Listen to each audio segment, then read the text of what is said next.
Mount Everest is a mountain where 20% of your mountaineering skill gets tested and 80% of your mental resilience and physical endurance getting tested. You are in the tent and suddenly you can't breathe. At that moment I felt that my asthma is back. Then I realized that nobody can breathe, nobody else can breathe. And then we realized that our whole tent was covered with snow and it cut off all the oxygen. And if we were sleeping we would have been dead, because if the snow accumulated more, it would have collapsed and we couldn't have come out. Climbing is not the hardest part. Coming down is the hardest part. Yeah. How much of it is true and why? To understand that you cannot put all your effort. You have to put 50% of your effort, because coming back is also important, right? Point from base camp to camp 1 is the most dangerous section of Everest. This is called the Khumbu Icefall, also known as the popcorn zone. Certain duration होती है वहाँ पे जिसमें आपको you have to cross the death zone. अगर वो नहीं कर पाए और आप फंस गए वहाँ पे, कि आप बहुत मुश्किल है कि अगला दिन सर्वाइव कर पाओ, रात में आपकी यूजुअली डेथ हो जाएगी वहाँ पे. So how much of it is true? 3 of my friends died there in our expedition itself, because there is no way you can tell that how your body is going to react at 8,000 meters, right? And that is the altitude. It's a dangerous altitude. Human beings are not meant to survive in that altitude. That's why it takes 55 days to climb Mount Everest, where you go up, down to prepare your body physiologically such that body has to do those changes to ensure that you survive at that altitude.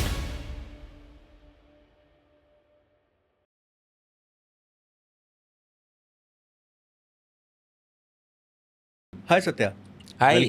Welcome to the Humans of Hindustan podcast show, the Hindustan Chapters. Thank you. And so Satya, how does it feel to be the youngest to climb the 7 summits and the 7 volcanic summits? You see, now I am 43. I got this record when I was 35 years something. Till now it is not broken officially. Okay. So anytime it can break. It's a Guinness World Record. Yeah, it's a Guinness World Record. But then, if like we hear typically youngest means 3 years, 4 years, like doing something like, or 10 years doing something. But if I have to become youngest at the age of 35 years, so something is wrong with the adventure sport, So, but I'm glad that a lot of people are going towards this kind of adventure sports are getting popular in the new generation. So I hope that it should be broken soon, and it should be broken by an Indian. So Satya, youngest का जो खिताब मिला है आपको, वो क्या 7 summits को मद्देनजर रखते हुए मिला है या इंडिविजुअल समिट्स की अगर मैं बात करूं? नहीं, it's a so 7 summits, it means climbing the highest mountains of all the 7 continents. Correct. And then 7 volcanic summits is climbing the highest volcanoes of all the 7 continents. The youngest to complete both of these challenges together. Understood. Okay. And I'm the first Indian to do so. Okay. First Indian as well. Yeah, first Indian to climb the 7 volcanic summits. First Indian to do both the 7 summits and 7 volcanic summits. So Satya, before the mountains really called you and found you, how was your childhood and upbringing? How was Satya before he became a mountaineer? So I grew up in a very small town, though I was born in Kolkata, but my dad is a doctor and he was serving for the government. So he got transferred to a place when I was 2 years old. And I grew up in a place called Berhampur in West Bengal. Believe it or not, when I was in class 2, I got diagnosed with asthma. And it used to be like severe breathlessness issues. And when I was in class 4, I was gifted the inhalers, which used to be always in my pocket, and it was a quick savior. And I couldn't take part in those running and any other things which related to running. But, so even though the football ground and cricket ground went away from my life, I think that's the growth mindset. As a kid, you typically always have those by default, right? Okay, if that is gone, what is there? And my childhood games used to be climbing the trees and climbing those under construction houses, jumping from those buildings to the sand, who can jump from how high, so those kind of things. So I never felt that I was deprived of anything because of my asthma, but just that I couldn't take part in those running, school sports and all those things. But even though I would have to rely totally on inhalers. So this went on till my college days. And then one day some incident happened in college when I thought I will die because I forgot to carry my inhaler in my pocket. and that changed the paradigm totally. So I was very frustrated, thinking that like, why is it happening with me? What have I done? Why me? But at the same point, I also found a ray of hope that I didn't die without the inhaler. So then there might be a way that I can reduce the dependency on inhaler. I can get rid of the clutches of those chains of inhaler, And I was so frustrated and angry about this, that I was not able to lead a normal life. Why? So I took some steps, drastic steps of not keeping the inhaler in my pocket and not giving easy access to the inhalers, and eating all those allergic foods that I was tested to be allergic, and immediately taking multiple medicines to prevent the allergy. And also this way I reconditioned my body. Okay. And it went on till 7 years. Okay. And the intensity reduced, but I was still scared that anytime it can come, and I used to avoid those seafoods and all those things, and dust and everything, and running. But then 2008, when I was 25 years old, I went for something like totally larger than myself. I went for my first trek ever, and that scared me like anything, because I knew that I might die a dog's death. Uh, which asthma person patient goes to a mountain, right? But then I was hopeful that if I carry an inhaler, because the medicine doesn't change with altitude, right? So with in the first floor also the medicine is the inhaler, and if you go to the 50th floor and have an attack, the inhaler is the medicine. So with that confidence, I took a leap of faith and went to that mountain. And it was very tough for a starter, and it is a normal trek. But when I reached the top of that hill, I felt so liberated. Suddenly I realized that I didn't have to use the inhaler not even once, and it gave me a sense of being invincible, a sense of freedom, like as if 1,000 doves have been uncaged. And I realized that this last 7 years I was doing conditioning on my body. It actually worked. And I came back as a different person, because a new belief system was cemented. And I felt that I can do anything that I can set my mind to it. And that's how my first mountain, as late as 25 years old, I started my first trek. So you just said that 25 years it took you to climb a mountain. Finally muster that courage to break the shackles of the inhaler and do an activity like climbing a mountain. Not mountain, it's like that was probably my Mount Everest for me. I That small I hill. understand. बचपन से बड़े होते होते since you also went to college, तो वो पूरे duration में I am sure कि आप जब एस्थमा से फाइट कर रहे थे आपने फिजिकल एक्टिविटीज़ बहुत मिनिमम रखी होंगी. So how did how did climbing happen? Because since you were not into physical activity so much, तो एकदम से all of a sudden, Yes.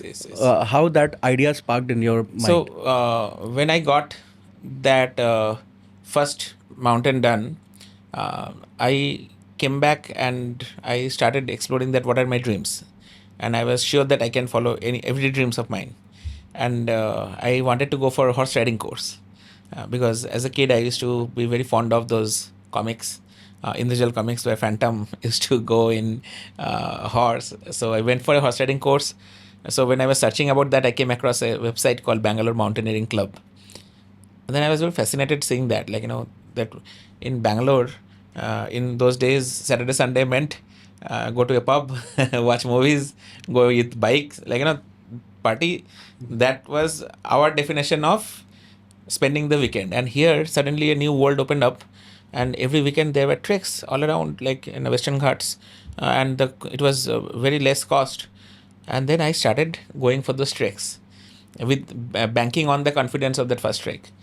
And that became an addiction, that almost every weekend I was on the mountains, so much so that I became good at it. And then they started paying me for going for those treks. I became a freelancer for those treks. Now these were all limited to trekking. But then I went to Everest Base Camp in 2010. And that time I was 27 years old. and I saw Everest in front of me in that trek. And I had no clue that what climbing Everest meant. I thought it was yet another trek. And I promised Everest that I'm going to come back without knowing the facts and figures, without knowing what it takes. But by the time I came back, I was all over Everest, like, I was breathing Everest because it casted a spell. Like, and when I got to know after reading a book called Into Thin Air by John Crocker, my dreams shattered because I read that time it costed 36 lakhs to climb Mount Everest. Like, I'm talking about in 2010. And I thought, I counted those zeros, that am I reading it correctly? Like, why would it take that much? And those equipments and all were like totally like unknown to me. And then I read the horrific incident of 96, and this many people died, and they died because of no experience or no skills. And I thought of giving up on my dreams.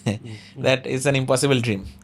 But that dream became so much so a part of me that giving away the dream means giving away part of me. So I started asking myself questions that what has to happen to make this possible. And then I created a roadmap, and then I went for mountaineering course in 2011. And then 2012 I started the journey, and I started with a small mountain, like not small but easy mountain called Kilimanjaro. It's the highest mountain of Africa. So while I was doing research about that, I came to know about this concept of seven summits, that Kilimanjaro was a part of seven summits. And I was blown away because climbing the highest mountains of all seven continents, even Antarctica has a mountain, because that time it was not, so there were no reels and all those things like now, right? So it was totally jumping into another world altogether. And I got so excited and motivated, and I secretly started aspiring to climb all the seven summits, while in reality I had no money to climb even one.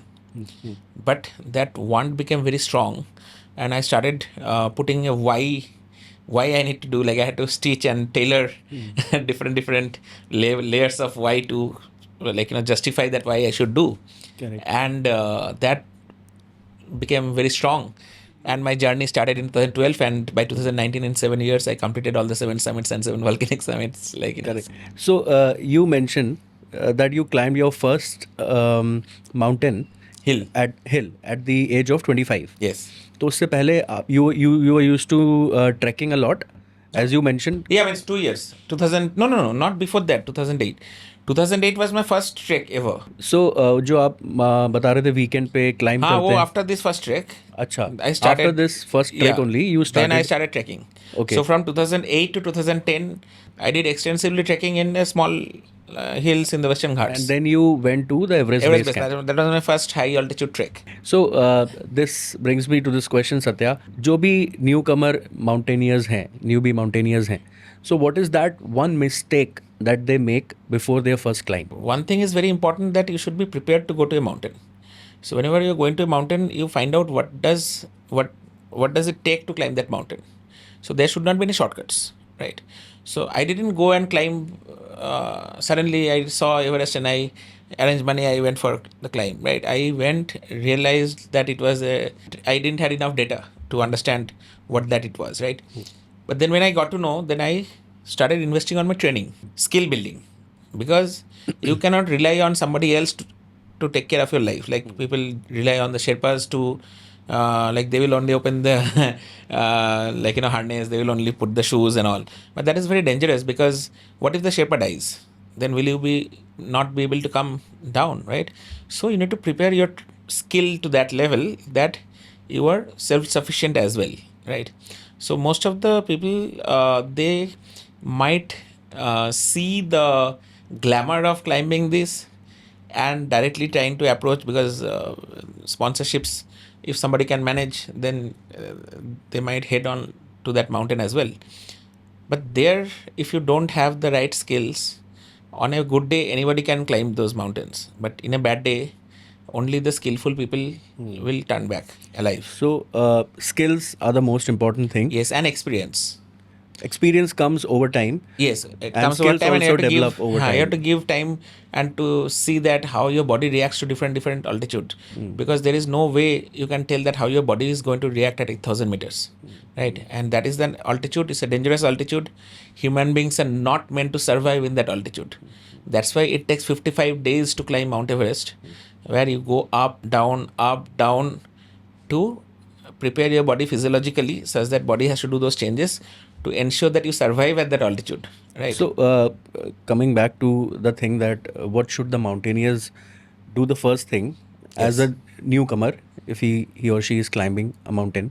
तो skill set generate करना बहुत important है. Yes. And Before you, that also, you need to know why you want to come to mountaineering. I was coming to that. Yeah. So now my question is: are the skills really important, or is it the mindset that matters? Imagine I'm giving you an analogy. I have the mindset of a doctor. I am very motivated to become a doctor. Will I cut open a patient without the skill? Even though I am very motivated, even though I have the right mindset, but without skill, how will I practice it, right? Now, if I cut open, then it's a risk for the person, and it's a risk for me also that I'll go to the jail, right? So for that, it is very important as well that first your foundation should be very strong, which is a skill. Then comes your mindset. Mindset also can be acquired, right? Skills can be acquired. Attitude can be acquired, right? Fitness can be acquired. So there is nothing that is not acquired. Yes, genetically, if you have some problems, like some people can't withstand high altitude, no matter after taking medicines and all, that is a bad luck. But then that is only a fraction of a percentage, right? But first, I always say that build on the skill, and building on the skill will also happen when you have a love for that, right? So if I imagine if I go and start playing cricket without the love of it, but just because, oh, there's money, I'll. That's why I'm coming for cricket. The first obstacle, second obstacle, third obstacle, you are back. You are out from there, right? Your why is very shallow then, right? So it is very important to understand and see that are you getting connected to that sport, right? To that adventure sport, because that place is one hand it is beautiful, like heaven on earth, and on a bad day it can be the hell on earth. First thing you need to have is the connection. Yes. First thing, as I would like to put it, your heart should be in the right place. Yes. And then probably you can work on your skills. Yes. And then the mindset will follow. Yes. Yes. Okay. So now we are talking about skills, Satya. How does your daily routine looks like before you start for an expedition? So for a mountain like say Denali, which is the highest mountain of North America, I had to get 10 times fitter than now. I had to go for CrossFit training, 4.5 months to get to that level of fitness. So every mountain has its own requirement for the fitness, right? So some mountains you can still get away with less fitness, but some mountains, if you're not fit, you might as well die, right? For Everest, like physical fitness, almost more than 6 months investment was there to build your body, and probably a lifelong to build the mindset, right?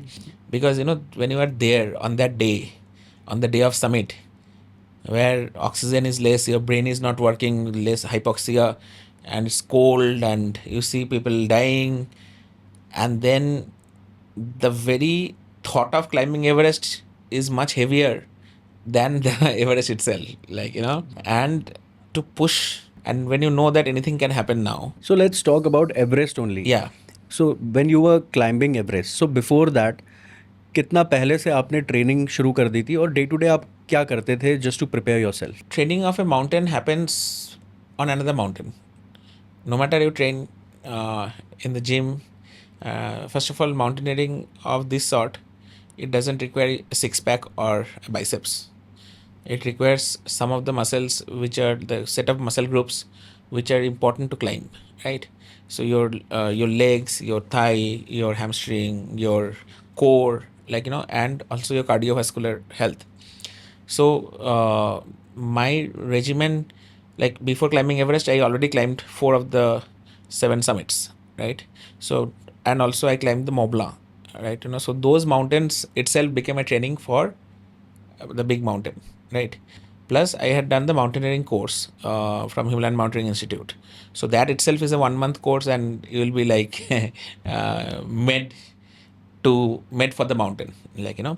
So during before Everest, I had to go for cycling, swimming, because no preparation is enough for a mountain like that, right? You will always feel that no, probably I need to prepare even more.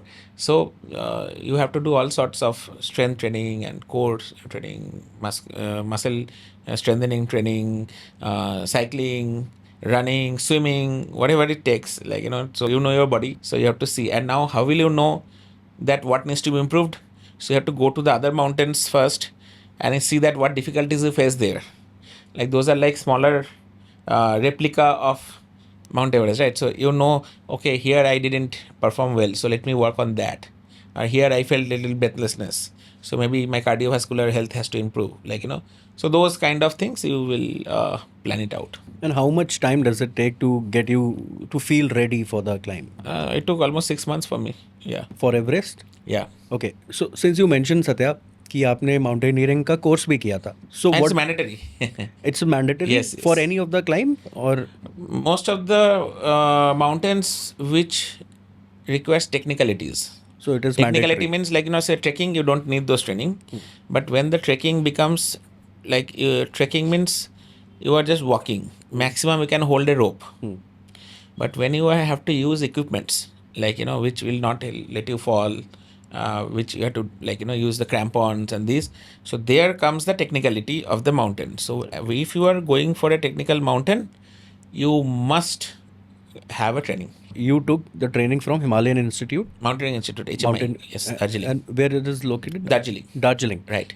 So we have top institutes in India, like Jawahar Institute of Mountaineering, Gym. Then you have Nehru Institute of Mountaineering. You have Nimas in Arunachal. You have Himalayan Mountaineering Institute, Darjeeling. You have in Sikkim.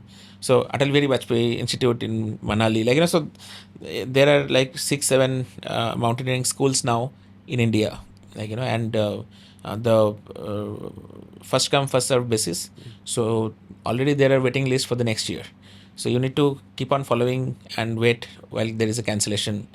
So no matter whether you continue mountaineering or not, I feel that every youth should go for that course. Okay, and what do they actually, how do they train you in you said that it's a 1 month course. Yes. तो उस एक महीने में वो आपको क्या क्या skills impart करते हैं, Right. या माइंडसेट वाइज क्या क्या चीज़ें बताते हैं, Right. या if I should ask you also about the course structure and the course fees. Right. So imagine it's a military kind of course. Why is a military kind of course is required? Here it is not winning or losing. Here you are playing with your life. You cannot afford to lose. Lose means you cannot afford to make a mistake, because any mistake can cost your life, right? So it is very important that you are strengthened mentally. You have to become very, very tough. And for that, a lot of discipline has to happen. Like when you are in the course, say whenever they will put a whistle, within 5 minutes you have to be there, right? So no matter what you are doing, right? And you wake up at 5 o'clock, right? If somebody is not prepared, like, you know, who is always say, waking up at 8 o'clock in the morning in the normal daytime, he has to get back to that regime to get the discipline proper. So this whole course is divided into 3 parts. One is a rock craft, one is ice craft, and one is snow craft. So just like a doctor, when either he can become an ophthalmologist or a dermatologist or a cardiac surgeon or a general surgery, right? These are like different ways, like different specializations, right? So when you are going for an MBBS, you have to learn everything, right? Similarly, when you are into the mountaineering course, you will be taught all these 3 streams, where you are doing rock climbing. Now rock climbing also involves artificial wall climbing, which is also an Olympic sport now. So so if you are inclined to that kind of mountaineering or adventure sports, and that is a competitive one, right? And wall climbing is a competitive one, and that's why it's an Olympic sport. So you can take that. So it is taught in the first few days while you are in Darjeeling itself. Okay. And every single day you get up and you have to run in the high altitude within time, and like 5 kilometers run, and you have to like do push-ups on fingers and all on the road. This is just to, so we used to think that why are they making us do this, but much later we got to know that this actually strengthened our fingers when we were doing a push-ups on the fingers. So later on, when we were holding the rocks and pinch, we felt that otherwise, if that fingers were not hardened that time, it would have got bruises badly, right? So very very scientific way these courses are. Then we go to a mountain in Sikkim. I'm just talking about Darjeeling part. You go to this, Sikkim, and you go for a trek first to reach the base camp, and from there, the next few days is your home. So there you go to certain mountains which are icy, where you are taught how to tackle ice kind of things, like because how you have to walk on the ice. Because if you walk in an ice with a normal shoe, you will like slip and you will go into the abyss, right? If you fall in a crevasse, how to take you out from that crevasse? Crevasses are those gaps, like sometimes it is hidden. If somebody falls, that how do you rescue, right? How do you climb? So those are getting taught there. And then when it is snow, there is a the techniques are totally different when you are tackling a snow. So all these things are taught in this whole 1 month course, and then you come back to Darjeeling, and then you do a cross country run, and then you get awarded the course, like completion course. Okay. Completion. Okay. So this is a basic mountaineering course. Then once you are done with that, you can also go for advanced mountaineering course. Only if you get a grade A in the basic, then only will qualify to go for a advanced mountaineering course. Then you have something called search and rescue, like who would want to become a hardcore mountaineer, and who would want to be a part of the disaster management team, right? So they can go for the search and rescue, right? Some people would want to go like being a professor kind of thing, like MOI course, they say, method of instruction. So if you want to be a trainer, so you should do a course. So these are like many different courses are available, you can take. Yeah. So you have climbed the 7 summits and the 7 volcanic summits. Plus we have climbed many mountains in the Indian Himalayas. Some of them were first in the world, and some of them were like first Indian team to do so. So amongst all of these, which was the most challenging climb for you? See, when we went to Mount Denali, and that time we were amateur also, right? Like so not much experience, and the learning curve from one mountain to another mountain was getting huge. And since we didn't had money, that much money, so we had to go unguided, unsupported, without agency, without Sherpa, without supporting staff, nothing. Everything for ourselves, by ourselves, and it's a very dangerous mountain.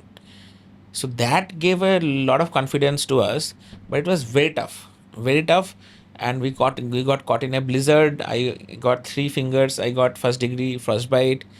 So all mistakes that we had done, we paid dearly. Fortunately, all my digits are okay, but we learned from those mistakes, and that helped us to navigate through many uncertainties in the future.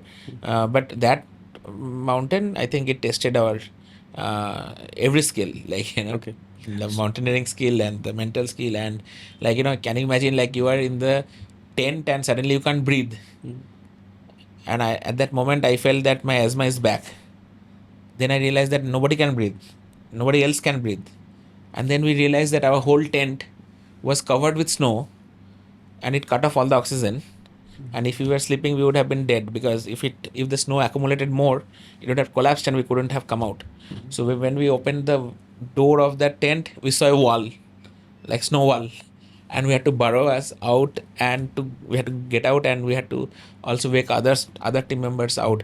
And 3 days there was so much snow that we had to shovel out our tent, and after 3 days we were like in between mountains of snow, like so our tent is here and so much snow has happened, like so those kind of things you face, and it all happened in one expedition. So I consider that mountain was much tougher, even more than Everest, it felt. Yes. So you have climbed the Everest as well. Yes. सबको life में एक ना एक बार Everest से infatuation ज़रूर हुआ है. तो everyone, it seems very dreamy to climb Mount Everest since it's the highest peak in the world. Yes. तो आपने वो जब क्लाइम किया था, तो take us through that journey कि आपकी प्रिपरेशन क्या रही, and throughout your climb and all the way back down, वो जर्नी कैसी रही? What all challenges you have to face? Because there are n number of documentaries over YouTube that we watch, and we see that कितनी difficulty है Everest climb करने में, उसके certain altitudes पे certain zones हैं। Right तो इस तरीके की काफ़ी चीज़ें बताई गई हैं उन यूट्यूब Right. वीडियोस में Right. कि what all preparations and what all things you need to consider when you are in a specific zone. तो आपने वो सब फर्स्ट हैंड एक्सपीरियंस किए हैं। Right. So I just want to hear it from you. So, also, I would like to tell you that though Mount Everest is the highest mountain in the world, but it is not highly technical. That altitude no other mountain has, so it always has an upper edge. So, but I don't want to tell to your audience that Mount Everest is easy, because otherwise it will give a wrong message and they will try to go to that mountain without preparation, and then it can cost their life, right? But what I'm trying to say is that Mount Everest is a mountain where 20% of your mountaineering skill gets tested, and 80% of your mental resilience and physical endurance is getting tested. Why? Because commercial mountains like this, where you don't need to put your mind to know that when to go out, when to climb, where to put the rope, which way to go, right? Because it is all set, right, by a Sherpa team before, and or agencies and all those things. Not even, you don't need to cook, you don't need to do anything. All you need to do is manage yourself, right? But since it's the highest mountain in the world, and since it's a dream of many, you need to prepare, and it's a huge cost, right? And the financial risk is very high. So it's very important to keep your mind sane, because 2 months you are there out from your family, and you are in a middle of nowhere, and things like that. So it has its own challenges. With that, I'll tell you that there are 4 camps after base camp. So when you come to Kathmandu, so typically it takes 55 days from Kathmandu to Kathmandu. So suppose today I came The to base Kathmandu. camp is at Kathmandu. No, okay, base camp is not at Kathmandu, but the entry to Nepal is through the Kathmandu. So when you come in flight from your own countries, that day you do all the shopping and all those things. Then you take a small flight, which is meant for mountain flights actually. So it starts from Kathmandu and it drops you at a place called Lukla. Lukla has one of the most dangerous airports in the world, because the runway strip is only a few hundred meters, like less than a kilometer, right? So with that small airstrip on the top of a hill, and so many times the flights cannot land because the wind direction changes and all, and the weather condition becomes bad and all. So there you land, and that is the last point, and after that there are no vehicles available, right? So from here it is the gateway of Everest, you can think of, right? So all those people who go, say I have this Everest Base Camp t-shirt, like I organize this Everest Base Camp treks for people. So this trail is the same trail where people go for Everest Base Camp, right? And it is very highly commercialized route till the base camp, where you can order a pizza, you can order cappuccino and espresso, and you have in between there is a place called Namche Bazaar, which is the highest Sherpa village in the world, and you now have 24/7 pub there, you have spa there, and you have German bakeries, and like name it, and it's like buzzing, and you will be wondering that where did tourism go and how did they manage to make it such a beautiful place, like in a sustainable place. And then all these hotel rooms also has heated blankets for European clients. They look more for comfort and all. So then as you go a little higher, then the luxury level drastically goes down, because electricity is also a problem, because it happens from the solar, right? So then you reach the base camp. Now this base camp is the place where all the trekkers who go for base camp trek, this is their destination, and they touch and then come back. Whereas the climbers who will climb Mount Everest, that becomes their stay for the next 40 days. 40 days? Yes, more than 40 days in fact. So they stay at the base camp for 40 Yes, days? so that is your base, right? So base of that Mount Everest. What is the name of that place? Everest Base Camp. We call it Everest Base Camp. Yes, EBC. Okay. So you and me, if we go for a trekking only, then we go to a particular point, there is a stone, that is the base camp. But people who go for climbing, they go further down, because that extends to almost 1.5 kilometers inside. So there, during the climbing seasons, trekkers are not allowed to go beyond this point, right? Because you will have your tents and everything, your cameras, your purse, everything will be there, right? Open. Like you don't want random people to come into the base camp and look into your tent that what is happening, kind of things. And also, all these tents, more than 500 people climb Everest every year. So there are 500 people, the kitchen staff, their Sherpa guides, porters. So it's like becomes like a village, right? Like an Olympic village kind of thing. Nowadays, there has been big tents where you can watch movies and all those things. Those are like with the demand of people and with the disposable income of people. People have been like looking for those kind of facilities while they are staying with that, 2 months of that time, right? So keeping that as your starting point, you don't go and climb Everest in one shot because your body will perish. Your body cannot take. You will bleed through your nose and this and all because the pressure goes very low as you go higher, right? And the oxygen density also changes, and your body is not used to that altitude. Brain becomes hypoxic and all. So you need to go up, then come down again, recover, then go up, further up, then come down, then you go further up and then summit and come back, right? So like that, minimum 2 times you need to go up down before going for that final push. So when you are in base camp, then initial days you will go point from base camp to camp 1 is the most dangerous section of Everest. Okay. This is called the Khumbu Icefall, also known as the popcorn zone. Why popcorn zone? Because things keeps falling. Glacier is falling off from a height through a slope, and when it is falling, glacier means it's like ice, sea of ice, right? So that it just cracks and keeps on falling. And then while they are standing like this, at this moment, any moment it can fall off because they are like huge towers of ice, like 2 floors, big towers, all tilted, right? And it can fall off. And because of these 2014, like 14 Sherpas, top Sherpas of Nepal died because one fell off, and then it had a snowball effect, and one fell on the other, and people were like below the slabs.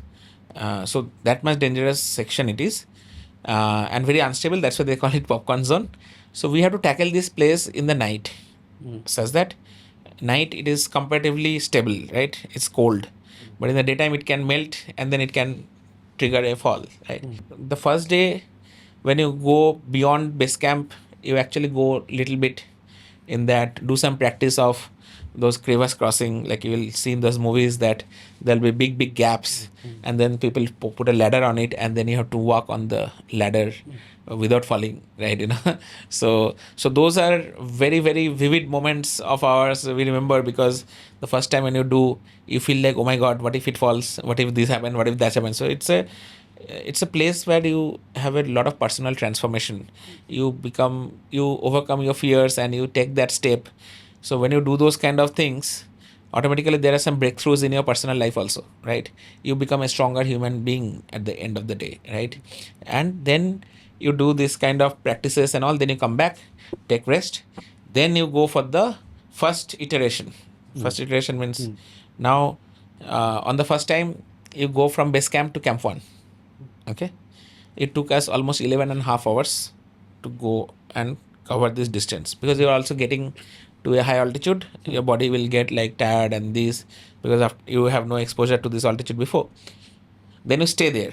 The next day you go to camp 2, which is like another 6 hours, right? You stay there. The next day you go on the route to camp 3 a little bit, like 2 hours, touch that wall, that's a Lhotse wall, and you come back again to camp 2. The next day you come back all the way to base camp, like camp 1 base camp, right, from camp 2. So this is your first iteration where you prepared your body with that altitude. Even if you had some problems and all, you come back and you plan out that, oh, this happened, that happened, I should have done this, whatever mistakes you have done and all. But you also keep a track on how long it took for you. Why you should keep a track? Now next time when you do, now you are already acclimatized, it should be less than what you took. Then you know that your acclimatization process, your body is getting adapted well. So day one you climb up to camp 1. Yes. And what was the name you told? Camp 1. Camp 1. The place name? Camp 1. Camp 1 only. Everest Camp 1. Camp 1. Huh. And then you climb it during the night, Yes. as you said. Yes. And then when you climb the dangerous section in the night, by the time you reach Camp 1, it will be like 1 o'clock, 2 so o'clock. it took you 11 hours almost to Yes. climb to Yes. Camp 1. Yes. And then the next day you climb to Camp 2. Camp 2. 6.5 hours. Huh. Yeah. And the climb From to Camp 1, you can see Camp 2 from far because how long 6 distance hours. wise? Distance wise, so what happens is it's not a straight distance because there are a lot of crevasses. Altitude So altitude is only 400 meters difference, right? okay. But you have to go zigzag, and like go down, up, because it's a and glacier. difficulty wise? Very dangerous section these two because there could be hidden crevasses. Okay. Right, so you can fall into the crevasse. I fell down in a crevasse and I was hanging for half an hour. Yeah. Okay. Yeah. Hanging down with a rope. Yeah. That is being tied to your harness, basically. Yeah. So it took you 6 hours from Camp 1 to Camp 2. And then you go a little bit further. Next day, you go a little bit further, touch that. You also check the route, plus you touch that Lhotse face. So what happens is, Everest is hidden. So from one side of the Everest, that west rib comes, and the other side is a gap, a col, and then a Lhotse is another mountain. Okay, and then next to Lhotse there is a Nuptse, another mountain. So it's just like a wall. Okay, like this wall. So to climb Everest, you need to actually climb the wall of Lhotse to a certain extent. Then people who climb Lhotse, they go right, and those who go to Everest, they go left, right?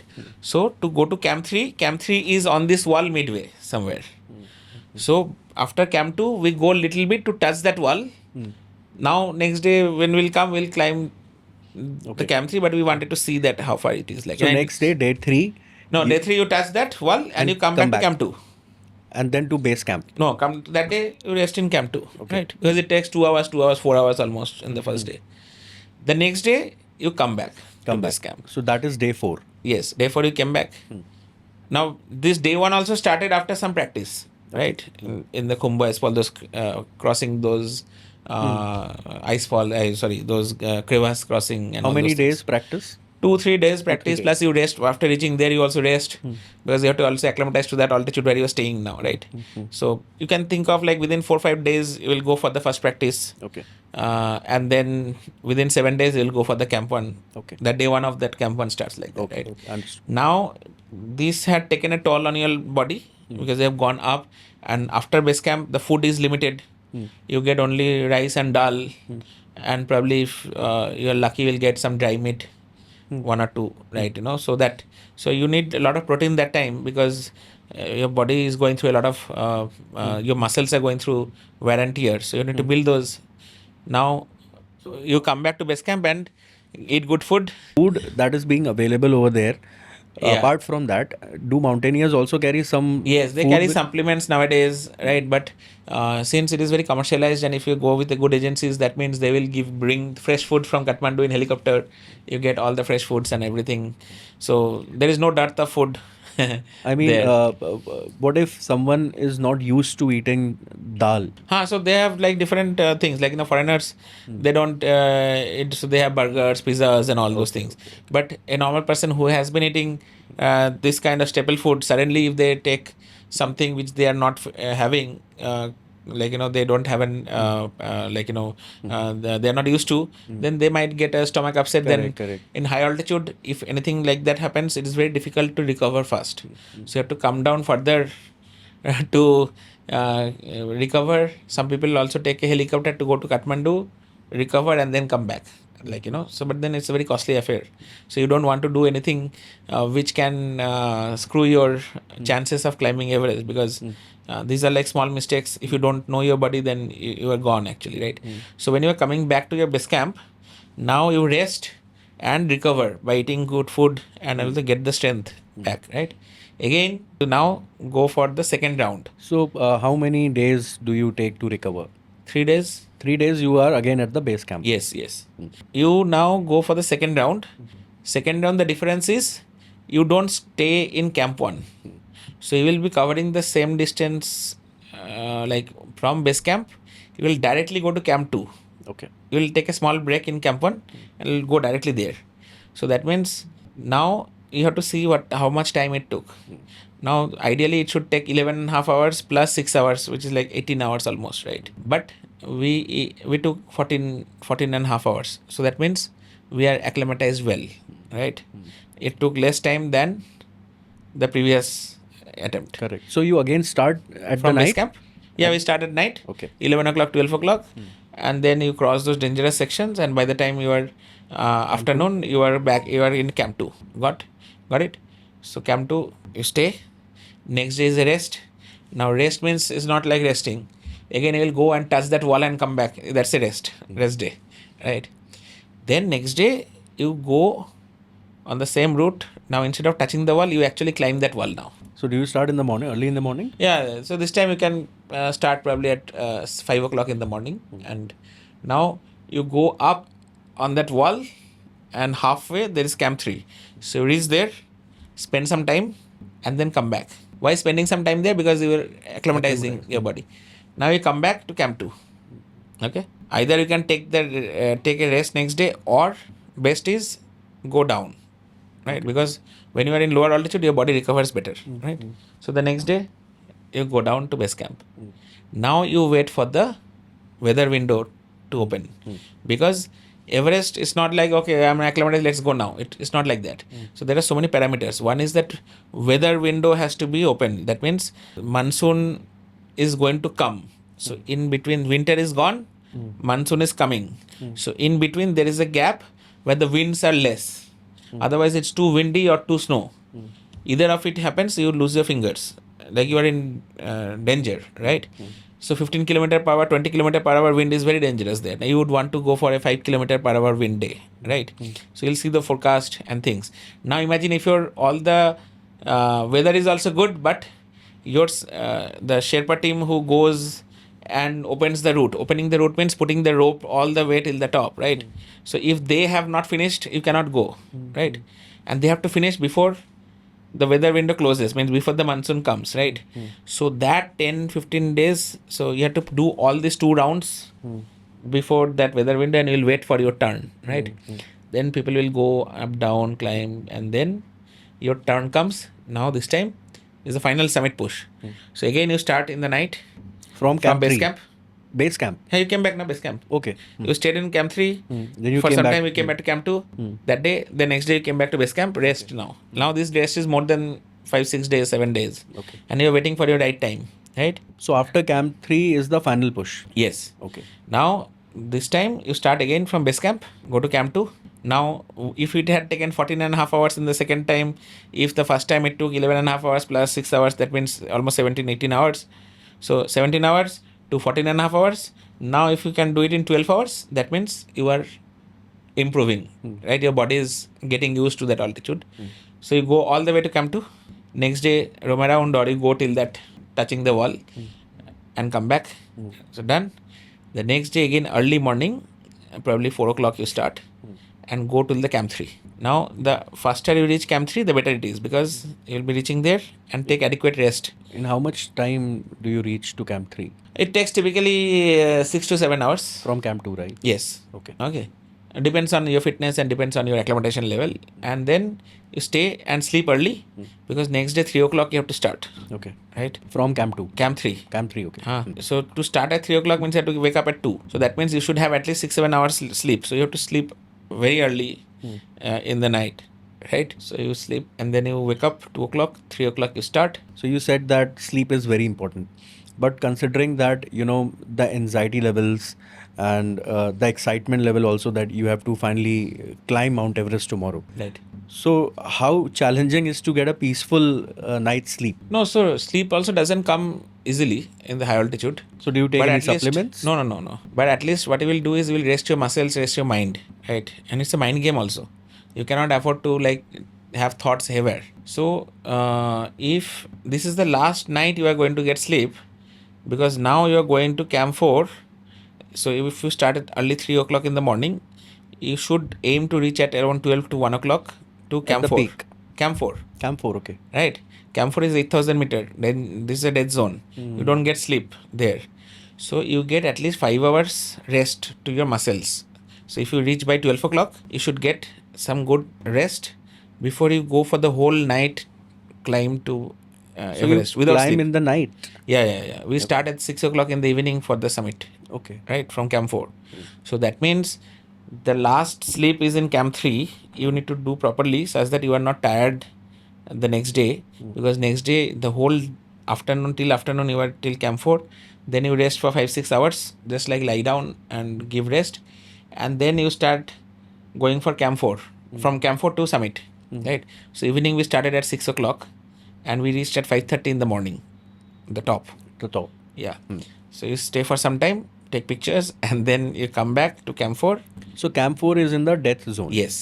तो ऐसा काफ़ी सारे videos में दिखाया गया है कि it is the most dangerous zone in the entire world और Yes. Like dangerous any zone of the mount Everest. Yes. Where Mount Everest. maximum deaths have happened. Yes. And you can, while you are climbing, you can see the frozen bodies of the Yes. mountaineers as well. Yes. There. So ऐसा कई videos में दिखाते हैं कि आप अगर वहाँ पे फंस गए, लेट्स से ब्लिजर्ड आ गया या मौसम ख़राब हो गया, and for some reason you couldn't make it back in time. आपने ज़्यादा टाइम लगा दिया एवरेस्ट से नीचे आने में, और आप एक सर्टेन ड्यूरेशन होती है वहाँ पे जिसमें आपको you have to cross the death zone. अगर वो नहीं कर पाए और आप फंस गए वहाँ पे, तो इट सेज कि आप बहुत मुश्किल है कि अगला दिन आप सर्वाइव कर पाओ. रात में आपकी यूजुअली डेथ हो जाएगी वहाँ पे. So how much of it is true? 3 of my friends died there in our expedition itself. So from Bengal there was another team which was parallel to our team, so they were with another agencies, they were climbing. So it's very important to respect the mountain and the time, right? So what happens is you have invested so much, then if you are late sometime also, then you'll feel like no, I don't want to go back, let me give it some more attempt and let us go. But then you have to learn from others' mistakes also. Like in 96 disaster, exactly things like that happened when, in this kind of places like Everest or Himalayas, afternoon onwards, the weather gets to turn bad and it becomes windy, cold, plus you will be tired and shattered, so you should ensure, plan it in such a way that you can go and come back before afternoon to your Camp 4. So that team, they went up, but their oxygen got over. They still went up and they were very slow because the acclimatization didn't happen properly. And while coming back, they got so tired and they got even slower. Oxygen was over and they couldn't come back on time, and blizzard started and they all died. 3 of them died. So it is a fact.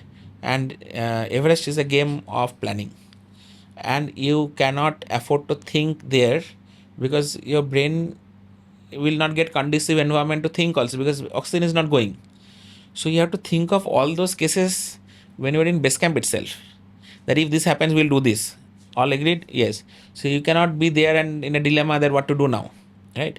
So those creates a lot of confusion and you take a lot of time to decide.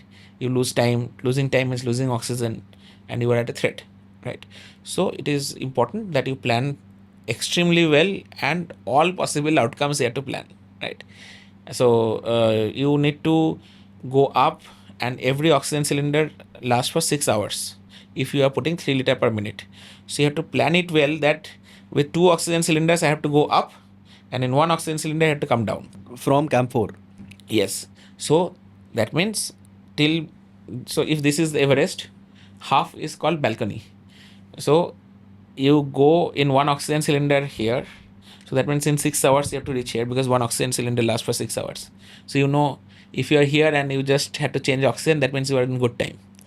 Then in another oxygen cylinder, you go till the top and then you change the oxygen. From top till Camp 4, you have to come back in 1 oxygen.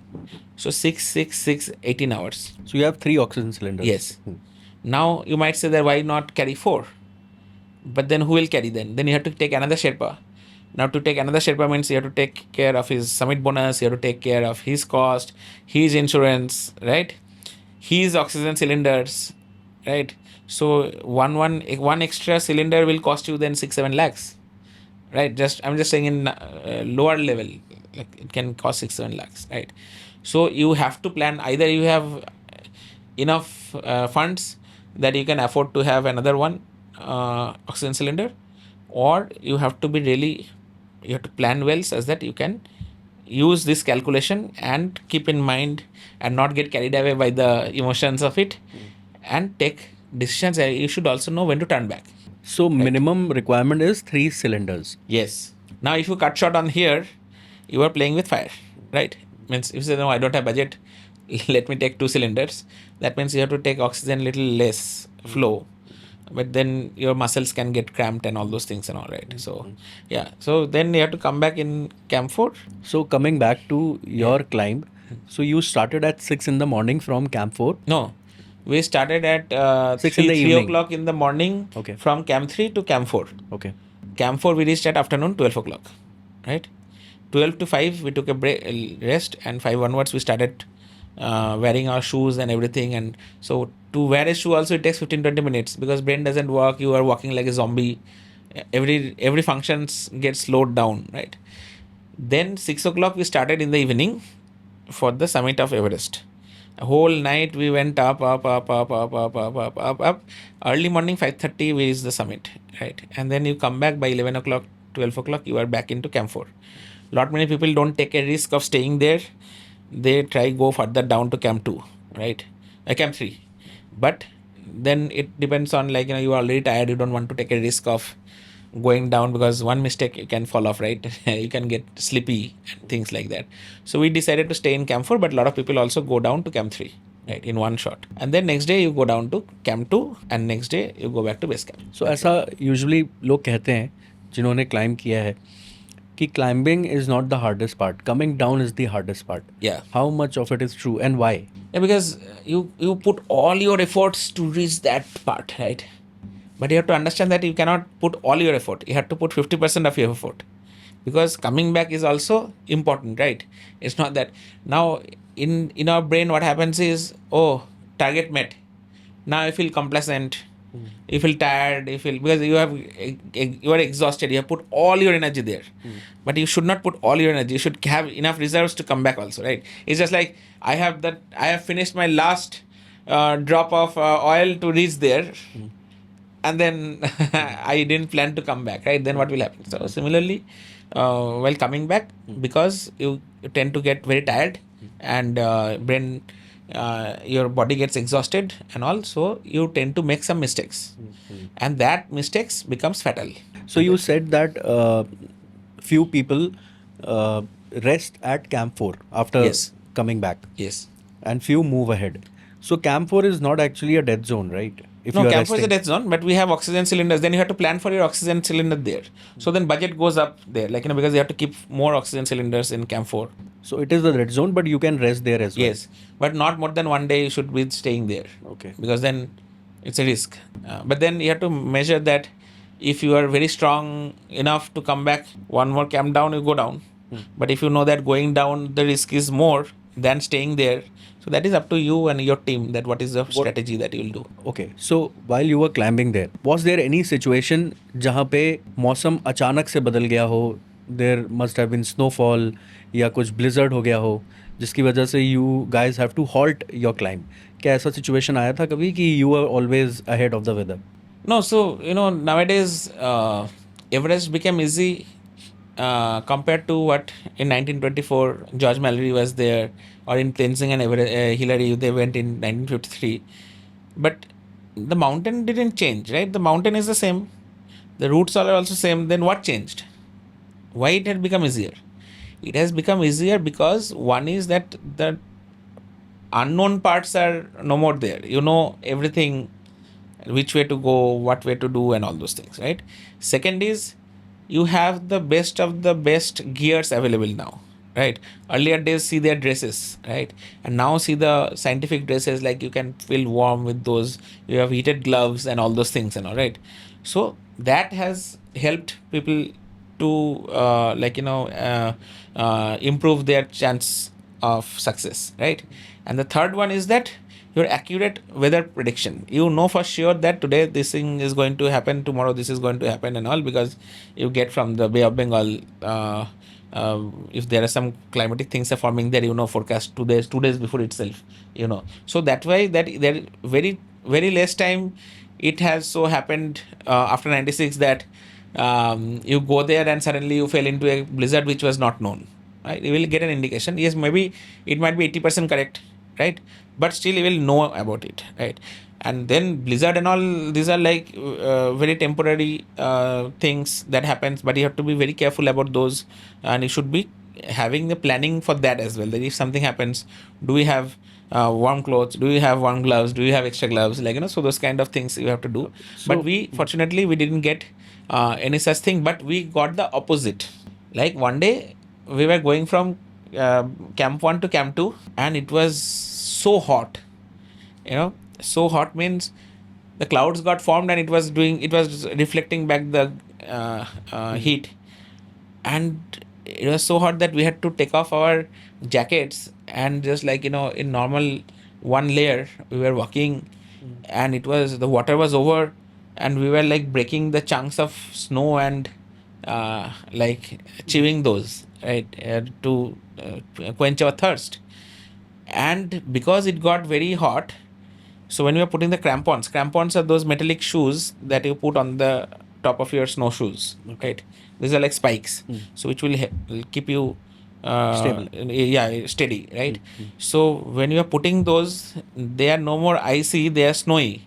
So it is like going deep inside, and then when you are taking off the step, it was taking along with it a chunk of snow along with it. So every step you have to just like take it off and then to move. So it was getting very tiresome, and when it is hot it becomes like so difficult.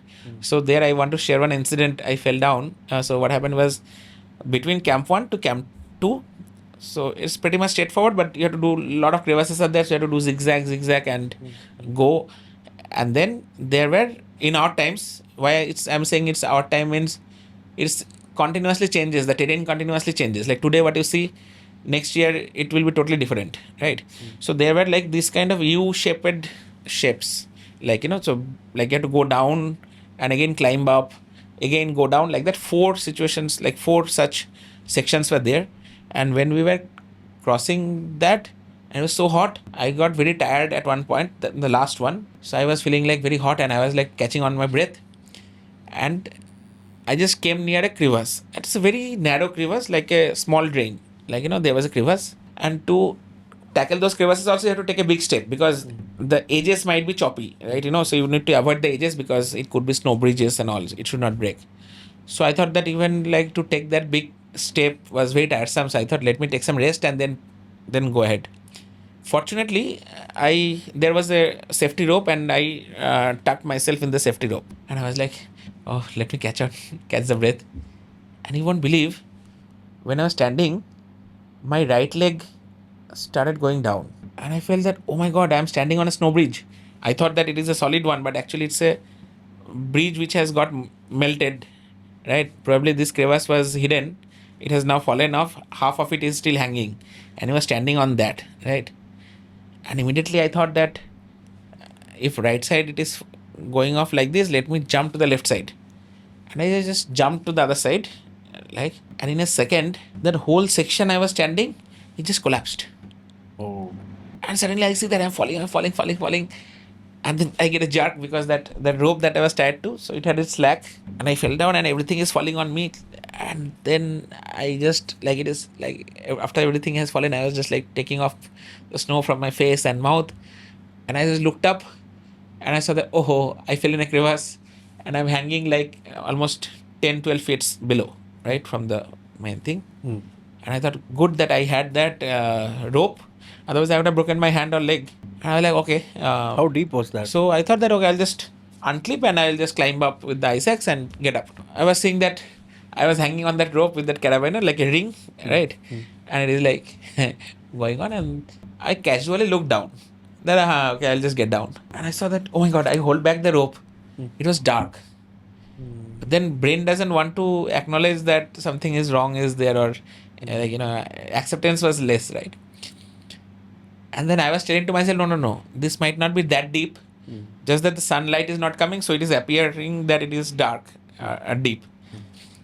But then one part of the brain is keeping on telling me, no, it's dangerous. So to, like, console that part, so I thought, okay, I'll just take, while hanging only, I took out some snow chunk and I threw it down, just to hear that sound, means I know that How deep? it's not deep, man, like, So I waited for 5 seconds, 10 seconds, and I couldn't hear the sound. Then I thought that maybe the snow was so soft, the thud I couldn't hear properly. And I was desperate to prove myself that it is not deep. And with the hanging only, I was putting my leg, and then I tried to bring out a bigger chunk. Invariably, this big a chunk came out, right from the walls. Then I thought, oh my God, this, if it falls, then it will bounce back on me only, right? Like, if it is not too deep. So I just, while hanging only, I just managed to slide it off from my side. And then I was like waiting that it will splash or put on myself back and all. 1 second, 2 second, 5 second, 10 second, 20 second, 1 minute. Wow. I couldn't hear the sound of that big a chunk. No thud, no splash. And I was like so scared, thinking that, oh my God, had I not put that rope, my dead body wouldn't have been found. Like, it is an abyss. I was so scared, and I was like, oh my God, I want to get out. But then if you try to get out, if the rope opens up from either side, you will fall. So then I thought that let me wait for the rescue to come. My friends were still behind, and people abandoned that this climb. They went back because it was so hot. And the other guy who was ahead of me, he went further ahead. So nobody had a clue that I fell down. So then I stretched my leg in such a fashion that I can just touch, such that I don't put a lot of weight on that rope. And I was like, what to do? Like, and heart is like getting like as if it will come out from the mouth, right? You know, it's so much excited. Then I thought, maybe let me enjoy the place, because not every day I'll get down in a crevasse like this, right? So I thought that let me take some pictures. And then suddenly I look for my camera, and I realized that shit, I fell down. Probably that time the camera might have fallen off. And I felt very bad because there were so many pictures. But actually that camera got stuck between me and my bag, like while falling down like that and all. So then I was so sad that I couldn't take a picture. Then I thought, you know what? Let me take the picture from the best camera in the world, that are my eyes, right? And then I started looking here and there. And I didn't wanted to look down because, you know, it is getting wider as you go down. And you don't know whether there's a dead body still lying there or not, right? You don't want to get a heart attack seeing that dead body there, right? Correct. And then I was looking left and right, and I saw that it's like a long crevasse, like, you know, and it's like a snake, as if it has gone further this side, and how much you can see, it's like the crack has gone this far. And some places it is covered where no light is coming. Some places it's like getting translucent, some diffuse sunlight is coming, and some places it's open. And from down you are seeing that different rays of light, and the wall became so blue because of the color of the sky. Like, those blue, I have never seen those colors, like, you know. And I totally forgot that I fell down in a crevasse, and I'm just I could die any moment. I totally forgot about that, what is happening, but I got totally immersed in that beauty. And I almost stayed for 25 to 30 minutes there. Wow. Yeah, so suddenly I heard the sound of a crampon, somebody's walking, like kach, kach, kach. And I came back to my senses, and I realized that, oh my God, I had to get out. Like, suddenly got back to the reality that you were. And what happens is, when you are in that cold, slowly your brain starts like, you know, going slow, and shut off mode. Yeah, it's like shutdown mode. And suddenly you hear that, with the hope that somebody's coming, like, help, hey, who is there? And after shouting, I thought that I'll hear a replication, like, you know, somebody will shout back, and there was no sound. And I was so desperately wanted a sound, like, you know, let somebody come and rescue me. And suddenly I heard the sound like somebody's running towards me. And then I see my climbing partner, Malay Mukherjee, saying, "Arey, how did you fall there? Don't worry, you will not die." I was like, who is dying? Like, you know, and that time, like, first time I realized that I can die. But then it took a lot of time to get out of that. My other friend came, and then because I didn't wanted them also to fall down, because there was nothing below. So we had to go behind, and like, after a lot of efforts, we could come out of it and all. But the dangers can be there lurking from any corners. Like, you never know. And that's why that you have to keep moving. You cannot stay at one place, because you don't know the terrain, what is under the thing. And especially with the global warming, things are coming. So it's getting much dangerous. Like, you know, so, but then situation like this, there are many such incidents that always happens on the mountains. So, since you have climbed all the 7 summits and volcanic summits of the world, तो अभी आपकी life में आपको क्या challenging लगता है इसके बाद? Is there anything which you find like, okay, this is now a challenge for me in your day-to-day life? See, living a normal life itself is a challenging now, right? Jokes apart, like, so when in 2015 I attempted Everest for the first time, and after struggling a lot to arrange that much money, when I was almost about to reach the base camp to start our climb, a big earthquake happened in Nepal in 2015. More than 30,000 people died unofficially in Nepal, and it triggered an avalanche in base camp, and 21 supporting staff and climbers died at the base camp. And Everest expedition got cancelled, and we lost $30,000 because there was no trip cancellation insurance, no refund.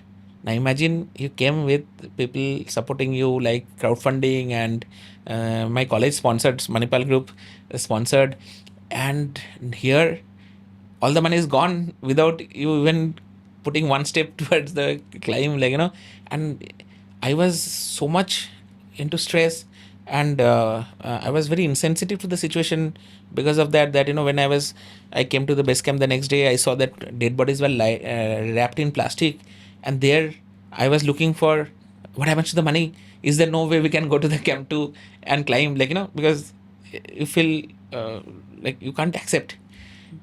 And then when I was walking around, I could see the debris, tents broken, blood, this, that. And suddenly I came across one book. It was fallen there.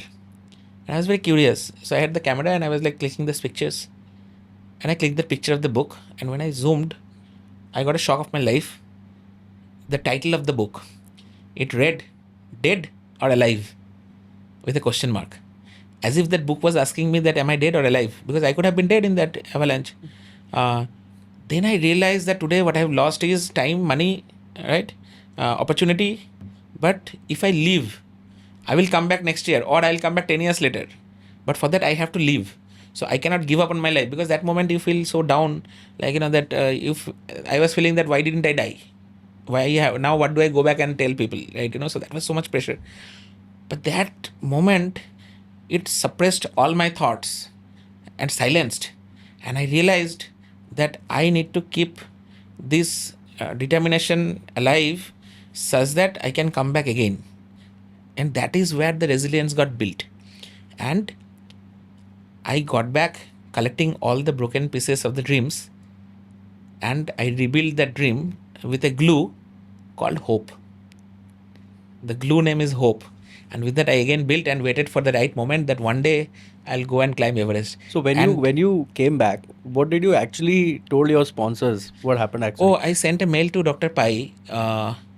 So the first mail that I received was Dr. Pai asking Since you were so worried about... Yeah. So the first mail that I got was, Satya, are you alive? You are okay? And I wrote a big mail telling that what happened and all those things and all. And I felt so bad. Then I told that I'll give back. The money is all spent. I told that I will pay back in installments this much money. So allow me some post-dated checks. So to that he replied that you are alive is the biggest gift. You come back safely. Don't worry about this. And I was so shocked. And so relieved. And so relieved also. But I felt...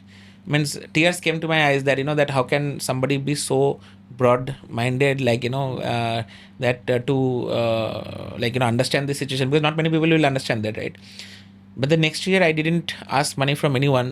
My parents and brothers supported with their life savings, and I went to the top of Everest in 2016, and the only two pictures that I could get on the top with the flags, where one was the India flag and one was the Manipal flag, and when I sent those mail to Dr. Pai, he was like, you never told that you were going again. I told you guys had invested on me, so it was my responsibility to give back the return on investment, so that way.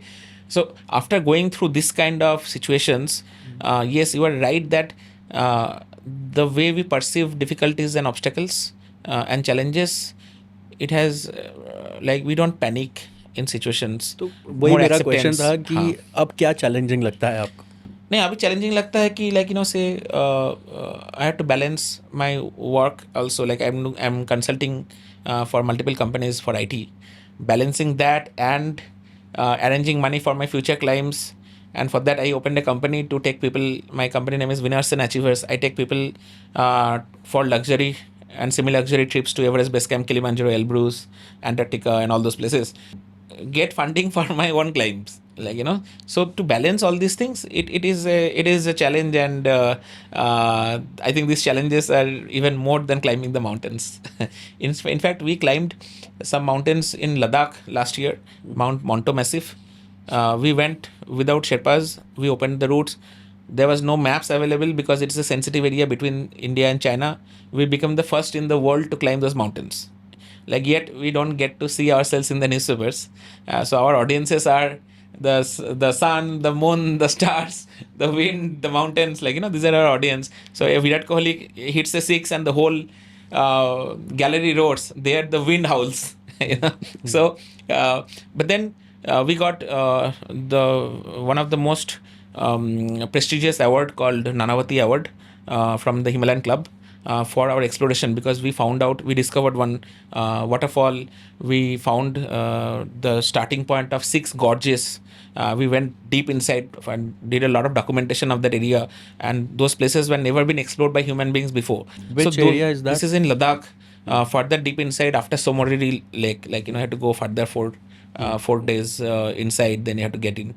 And we saw the pug marks of snow leopard and the Tibetan wolf next to our camps, and we're like, oh my God, we are there, So these kind of things are very much, they attracts us, because the feeling that you are the first in the world to walk some path is just like Neil Armstrong walking in the moon, right? And today's world, you can't even believe that there are places like that, but there are lots of places which are unexplored in the Indian Himalayas, which has never been gone. I'm sure. And we went to Mount Brahma in 2023 in Kistua region, and we became the first Indian team to climb that mountain. And we climbed after 43 years. The last 43 years, so many people tried, but nobody could climb that mountain. Where we is were it lucky. exactly? It is in Kistua region in between Kishtwar. Jammu and Kashmir, and only 4 successful expeditions were there till now, till in the whole lifetime, and there was not a single picture. Our picture was the only picture and is still the only picture that is available for that. But then we took a different route. We found a new route totally, first in the world to find that route. We went to Gup Parvat in Manali, where we became the first in the world to climb. So these are now more challenging for us. Definitely, the commercial climbs are also there. You can't change that anyways, but these also test our mountaineering skills a lot, and that way our resilience gets built. Correct. So you mentioned one thing, that when you were climbing all the summits, so it is expensive. I mean, you need to have certain sum of money to be a mountaineer. It's not everyone's cup of tea. So what if अगर कोई mountaineer, aspiring mountaineer है, and he or she doesn't have that much of a budget? So is this sport still viable for him or her? See, as long as it is a hobby, it is not that costly. Because when you are a No, hobbyist, if you are like say, if you want to climb Mount Everest, Yeah, you said so- that it took you 36 lakhs. yeah, for us we had to reduced our cost to, that time it was $30,000, means 18 lakh rupees, 60 rupees compared to now 94 rupees, but the cost of climbing Everest has become now minimum 45 lakhs, right? So when you have aspirations like that, which is like a world level challenge, it's like you playing gully cricket versus club cricket versus an international arena. Of course, any sport you take, it takes that long and that much effort and that So much what coaching you are and all. trying to say, कि if supposedly any newbie has this aspiration to climb Everest, then he or Start small. he should be having, or she should be having, a corpus amount of around 40-50 lakhs. That is now. After 5 years, when he comes, probably things would have changed. Or after 5 years, you never know that China might have put a lift to the Mount Everest top. So I mean, it can go anywhere. But what I'm trying to say is that to pursue mountaineering, Indian Himalayas is not that costly at all, right? Our expedition costed totally, for the whole team of 10 people, it costed around 13-14 lakhs. For 10 people, that comes like 1 lakh something. Which In climb is Ladakh and Ladakh? Kishtwar and all Okay. those places, 16 lakhs for these, for 10 people, like, so then it divide, if you see 1.5 lakh So what is you are like, trying to say, person should start from these small treks yeah, bring or the climbs, foundation, and then once you prove in this kind of mountains, then you might get sponsorship. sponsors for climbing these mountains. And how one should approach for the sponsorships? See, just like if you, it's just like TRP, right? If people are following you, and you have a lot of people watching and following your climbs, then some brands would like to put a visibility, right? See, I am in a, Let's say no one is watching. then so you think from the sponsors angle, why would somebody sponsor you, So right? you will try to reach out to companies and sponsors. Yeah, I mean, like, you have to think from the sponsors angle, that why would somebody sponsor me? What am I going to give in return? So that you have to have a good brand proposition. You have to understand. Now you cannot say, like, I am a washing powder, and somebody should give me sponsorship, because where is the brand thing and all. But say suppose you are into those electrolyte gels and all those things, the running gels and all those, so they have a brand proposition who can relate to that. Okay, so after having those supplements, you went to the top. So they have to think from that angle and see that what how. So apart from just climbing, a person has to have a certain following as well Yes, in order to seek sponsorship. It's just not that he or she is a good climber, right. तो उसको मिल जाएगा sponsorship. ऐसा नहीं है. No, so even the best of the best climbers doesn't get sponsors. Means doesn't. So it all depends on who you know, what you like. So I came out of my loan last December, even after doing the world record, right? Because in when I thought, I took a huge loan, like almost 76 lakh rupees loan, for climbing, for finishing off my world record, right? Because when I was almost near to that world record, and I had no option. But then I thought that probably once I get my world record, like how you seen Olympians and all that, their loans gets waived off and all.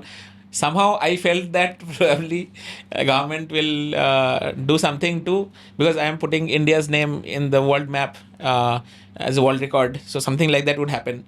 But then when I came back, I saw there was only one tweet from the entire government side. Only there was a one state level, one minister just tweeted. So not that we went in hope that somebody would come and acknowledge and all. I climbed for myself, but then somewhere if you feel that if some support was there, then I could have got more records for our country. So that is something which is lacking. But then some people, if they are good in marketing, then definitely they should be able to get sponsorship. For an athlete in any sport, what do you think, how important is not just the skills and the achievements, how important is it for them to secure funds? Yeah, so I realized from my journey, I cannot tell from for others, but me being a software engineer background helped, because I could pay back those loans, right? Otherwise I would have been in jail, right? By not paying, or I would not have been able to get a loan also. Imagine after achieving a world record, you would be in jail. Yeah, I mean, it is a fact. No? I mean, it's like, so unless there a policy level change, or a government starts acknowledging mountaineering also in the same level, not like once random one guy or something, but as a sport, as an adventure sport, when government understands that this is also bringing the name of India in a higher pedestal, then things will fall into place. Otherwise, see, if for an example, if adventure sport is brought under CSR, then also a lot of things can happen, like, because people, corporates has to spend. But since it is not in the CSR sports, so we don't get that fund, right? So then it is like all individual efforts. Whoever can manage, they can go. I know at least 50 climbers from India who, given a chance, they would have broken all the major records in the world, right? But just because the fund is not there. But again, like, it is happens for, be it cricket, be it for any other places. Even cricket, to get a coaching and to get that, even a tennis, Leander Paes, I saw in some interviews, he said that it took him crores for the preparation. Like, so if you have to take it to a sport, you need to secure. That's why I always say people who wants to go for mountaineering, so that parallelly also strengthen your financial support till the day when government also understands that this is an important adventure sport, and it is important for the country's thing. Currently, army acknowledges that, oh, they are doing a great job, but that has to come from the policy level. Correct. So one last question, Satya. What separates a good mountaineer from a great mountaineer? The never give up attitude. So people will fall. Even Sachin also falls. But you have to get up one more time, right? And sometimes here the pressure gets so much that you don't know that like how will you secure to climb for the next mountain. After some time you give up, right?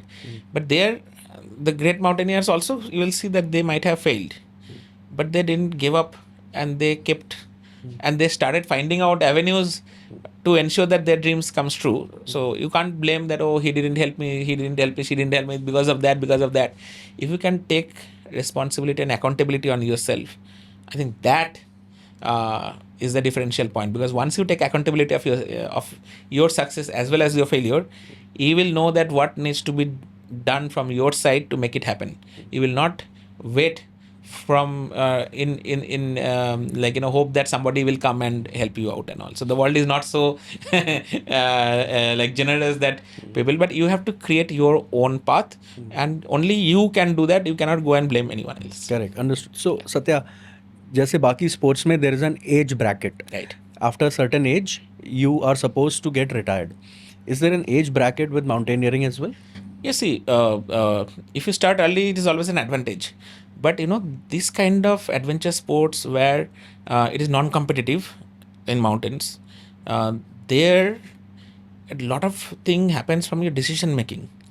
Now you need to have a certain kind of maturity level to be able to take those kind of decisions. So there is no age bracket. Otherwise, a young blood would say that, oh, weather is bad, still let's go, right?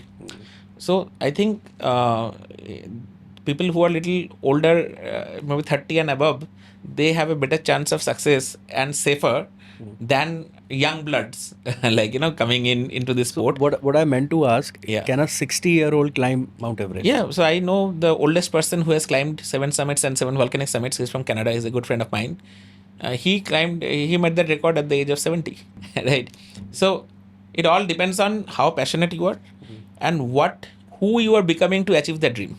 You have a dream, fine, but are you also working towards making that dream happen? Like every step that you are taking, is it aligned to that dream? So if you are walking that path, it doesn't matter that which mountain you are climbing. This mountain can be your Everest. Then after one point of time, you will see that you are climbing for the love of climbing rather than the name of climbing. Right? We climb these peaks. These peaks, people don't know the name also. Have you ever heard of the peak name called Monto? Even few years back, I also didn't hear that. But then you will see that you will climb for yourself rather than climbing for the world to see, right? So then age is not a problem at all. Definitely, after certain time, the body tends to get little less reflexive, but there is always a way out, because those 70 years old guys are great proof that it is possible. Awesome. I had a nice conversation with you, Satya. Thank you for being on the Humans of Hindustan podcast show. Yeah, but thank you. But I think I spoke more technical in this talk, where No, it was I think absolutely more people would, eye-opening for me, Yeah. and I'm sure for our audience as well. Yeah. What are the technicalities involved Yeah. when you go for professional mountaineering? Yeah. So it was a lovely conversation. I'm sure our audience will love it as well. And I owe this all these climbs to so many known people and unknown people who had supported in our crowdfunding and helped us achieve their dreams, achieve our dreams. And through us, probably they also thought that their dreams were also met. So I am very thankful to everyone, and thanks for giving me this platform. Pleasure is all ours. Thank you. And I really wish you all the best for your future expeditions as well. Thank you.